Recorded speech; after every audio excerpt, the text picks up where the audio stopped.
రమాలా collections grand opening సందర్భంగా ప్రతి ఒక్క బిల్లింగ్ కి ఒక ఆశ్చర్యకరమైన బహుమతి.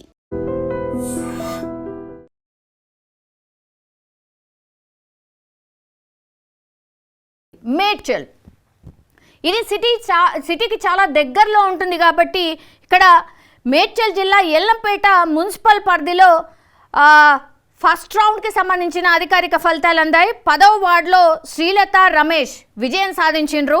12వ వార్డులో కల్పన మాణిక్య విజయం సాధించారు.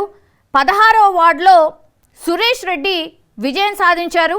ఇక కాంగ్రెస్ పార్టీ విజయాలు ఎవరెవరు అంటే 1వ వార్డులో మామిళ్ళ బాలమణి విజయం సాధించారు. 15వ వార్డులో వేణుగోపాల్ ఇక్కడ విజయం సాధించారు. ఇక ఇబ్రహీంపట్నం విషయానికి వద్దాం.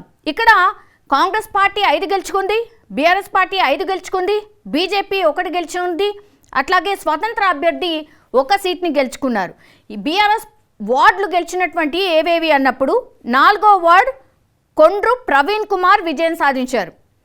5వ వార్డ్ జర్కొని మమతా విజయం సాధించారు. 7వ వార్డ్ సుదర్శన్ రెడ్డి విజయం సాధించారు. 11వ వార్డ్ కొండ్రు శ్రీలత విజయం సాధించారు.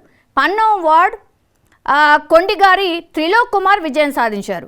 ఇక కాంగ్రెస్ పార్టీ ఏ వార్డులో విజయం సాధించింది? 2వ వార్డులో నీళ్ల భానుబాబు విజయం సాధించారు. 6వ వార్డులో మహమ్మద్ అమీనా బేగం విజయం సాధించారు. 8వ వార్డులో వర్త్య రామ్దాస్ విజయం సాధించారు. దెన్ 9వ వార్డులో దారు రాఘవేందర్ రావు విజయం సాధించారు. 10వ వార్డులో దొంతరమోని భార్గవి విజయం సాధించారు. 1వ వార్డులో బీజేపీ అభ్యర్థి శ్యామల విజయం సాధించారు. 3వ వార్డులో స్వతంత్ర అభ్యర్థి మురళీకృష్ణ ఇప్పటివరకైతే విజయం సాధించారు.